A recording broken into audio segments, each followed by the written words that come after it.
गांधी जिंदाबाद। राहुल गांधी। धन्यवाद।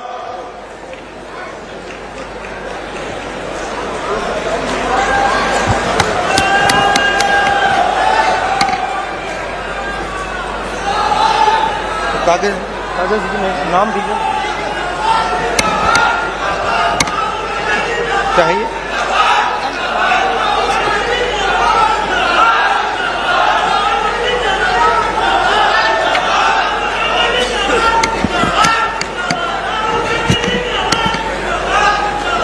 कुमारी शैलजा जी, भूपेश बघेल जी, टीएस सिंहदेव जी, दीपक बैज जी, ताम्रराज साहू जी, चरणदास महंत जी, कांग्रेस पार्टी के मंत्री, एमएलएज और स्टेज पे वरिष्ठ नेता, हमारे प्यारे कार्यकर्ता, छत्तीसगढ़ के भाई और बहनों, प्रेस के हमारे मित्रों, आप सबका यहां बहुत बहुत स्वागत, नमस्कार।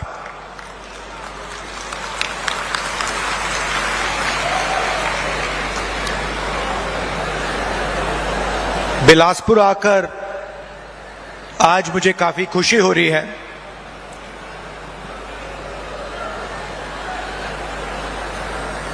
बैठा था और मुझे ये रिमोट कंट्रोल दिया गया और कहा कि देखिए इस पे आप इसका बटन दबाइए। और जैसे ही हमने बटन दबाया तो हजारों करोड़ रुपए सीधे छत्तीसगढ़ के गरीब जनता के बैंक अकाउंट में गए।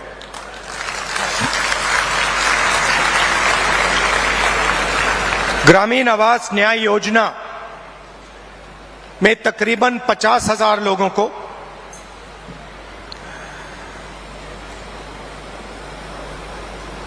एक दो सेकंड में बैंक अकाउंट में पैसा मिला। पीएम आवास योजना में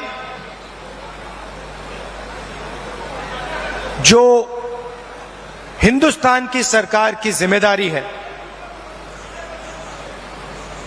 उसमें अभी हिंदुस्तान की सरकार ने जो छत्तीसगढ़ को पैसा देना था वो नहीं दिया है। और 7 लाख लोगों को जो आवास दिल्ली की सरकार के पैसे से मिलना था वो नहीं मिला। उनके लिए भी आज छत्तीसगढ़ की सरकार पैसा दे रही है। बहुत बार छत्तीसगढ़ की सरकार ने दिल्ली की सरकार से रिक्वेस्ट किया, आपकी जो जिम्मेदारी है उसे आप पूरा कीजिए, मगर दिल्ली की सरकार अपनी जिम्मेदारी नहीं निभाती है। आज तकरीबन 1200 करोड़ रुपए रिमोट कंट्रोल से आपके खाते में गया है और अगले 5 साल के अंदर छत्तीसगढ़ की सरकार 500 करोड़ रुपए ऐसे रिमोट कंट्रोल से आपके खातों में डालने जा रही है। हमने चुनाव में आपसे 2-3 वायदे किए थे। छोटे वायदे नहीं थे, छत्तीसगढ़ को बदलने वाले, छत्तीसगढ़ की नींव को मजबूत करने वाले वायदे थे। किसानों का कर्जा माफ, बिजली बिल हाफ और 2,500 रुपए प्रति क्विंटल धान के लिए हमने ये वायदे किए और देश के प्रधानमंत्री नरेंद्र मोदी जी ने कहा कि कांग्रेस पार्टी इन वायदों को पूरा नहीं कर सकती है। सच्चाई आपके सामने है। हमने जो वायदे किए थे हमने उनको पूरा किया। किसान न्याय योजना में 21,000 करोड़ रुपए हमने छत्तीसगढ़ के किसानों को इनपुट सब्सिडी के माध्यम से दिया। जिन किसानों के पास जमीन नहीं थी उनको भी हम नहीं भूले। उनको 7,000 रुपए प्रति साल कांग्रेस पार्टी की सरकार ने छत्तीसगढ़ में दिया।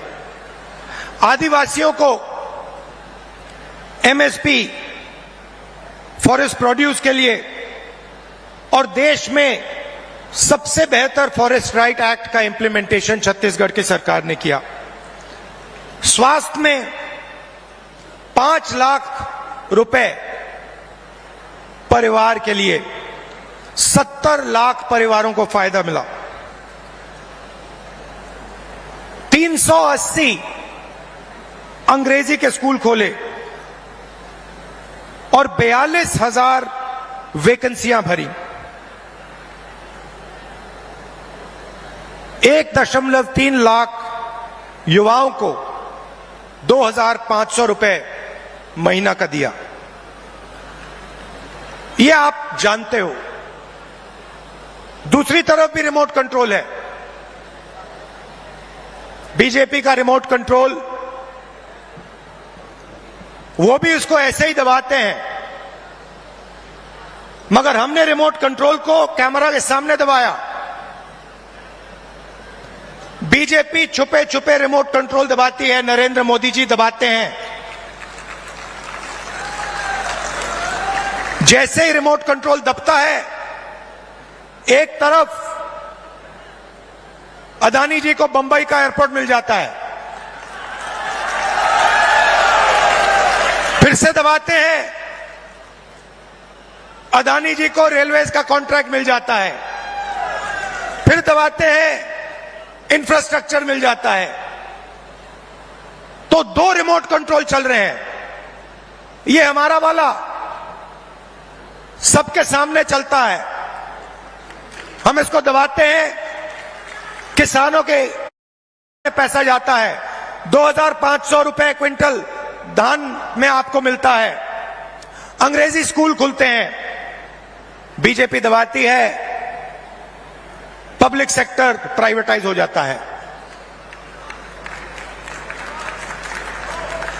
आपका जल, जमीन, जंगल, उनका छुपे छुपे बटन दबता है, अदानी जी के हवाले हो जाता है।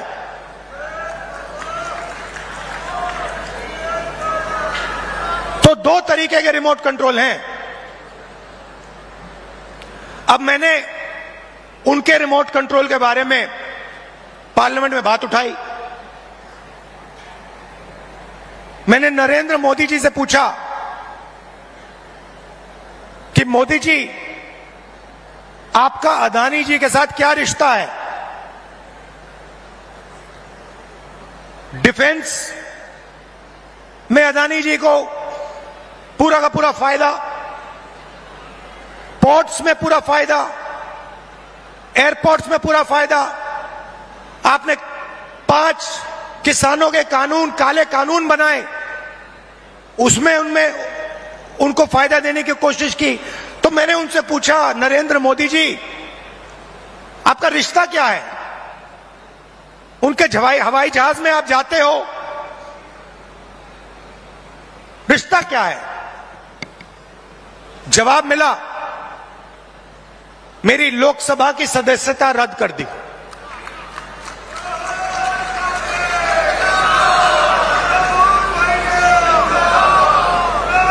कोई फर्क नहीं पड़ता। हम कांग्रेसी हैं, हम सच्चाई रखते हैं आपके सामने। हम आपसे झूठे वायदे नहीं करेंगे और हम जो कहते हैं वो करके दिखाते हैं। अब एक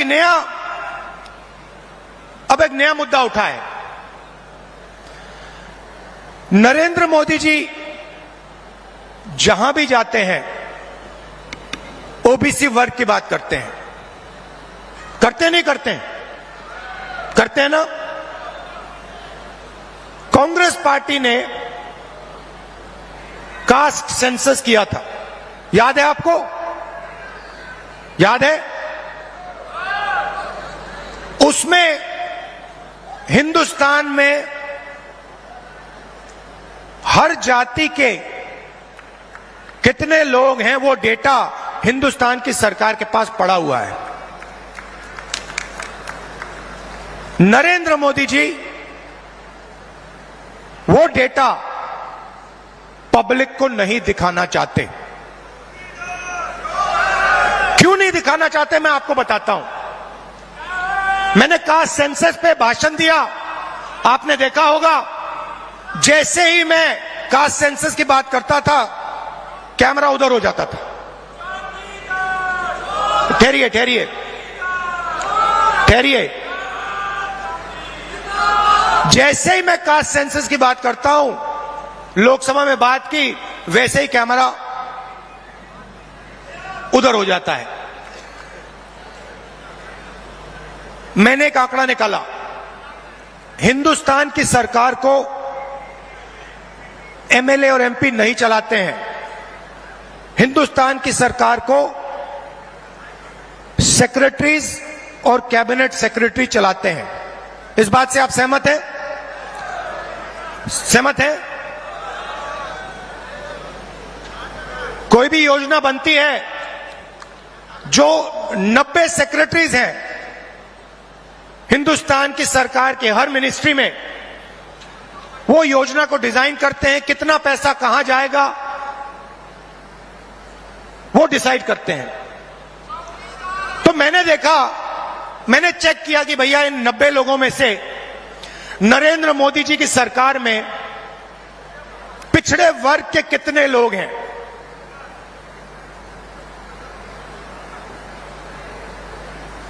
आप हिल जाओगे। 90 लोगों में से सिर्फ 3 लोग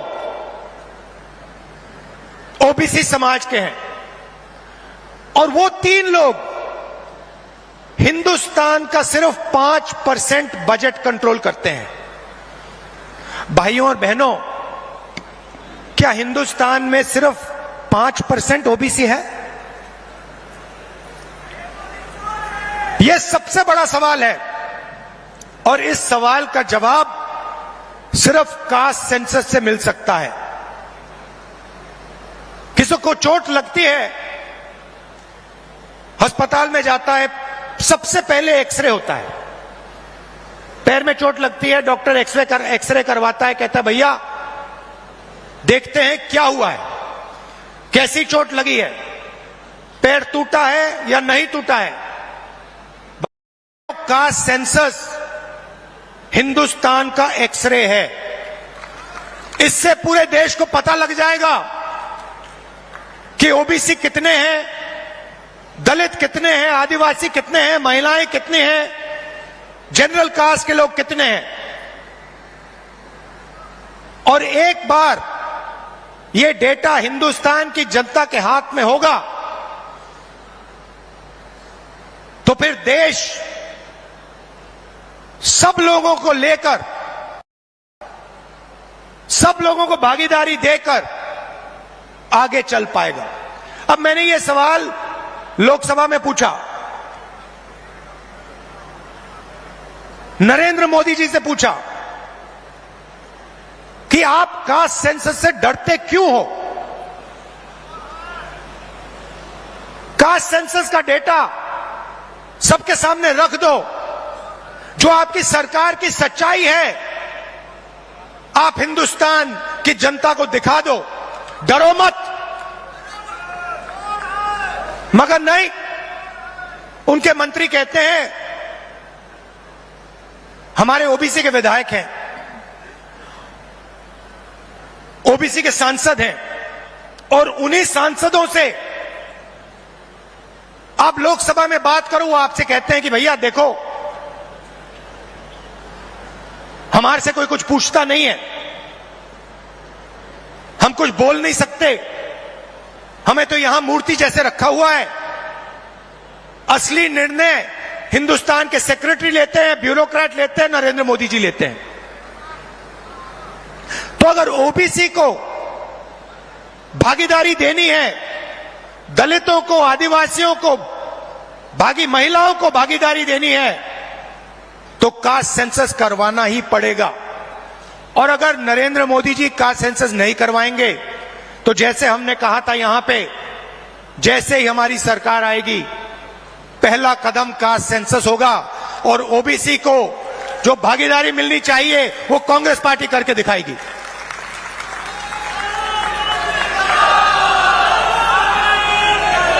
आप सब यहां आए, दूर दूर से आए, हमारी बात सुनने आए, आपने अपना कीमती समय हमें दिया, इसके लिए दिल से बहुत बहुत धन्यवाद। और एक बात मैं कहना चाहता हूं, एक बात कहना चाहता हूं, देखिए कांग्रेस पार्टी जहां भी सरकार चलाती है, चाहे वो राजस्थान हो, हिमाचल हो, छत्तीसगढ़ हो, कर्नाटक हो, हम जनता की सरकार चलाते हैं। कर्नाटक में हमने 5 वायदे किए, ऐतिहासिक वायदे। चुनाव जीतने के एकदम बाद कैबिनेट ने 5 वायदे पूरे कर दिए। छत्तीसगढ़ में हमने वायदे किए थे, पहली कैबिनेट मीटिंग में हमने वायदे पूरे करे, और यही हमने हिमाचल में किया, यही हमने राजस्थान में किया। हम आपसे 15 लाख वाले झूठे वायदे नहीं करेंगे, और हमारा रिमोट कंट्रोल जो चलता है सबके सामने चलता है। हमारी अदानी जी की सरकार नहीं है, हमारी किसानों की, मजदूरों की, दलितों की, आदिवासियों की, पिछड़ों की, कमजोर वर्गों की सरकार है। बहुत बहुत धन्यवाद, नमस्कार, जय हिंद।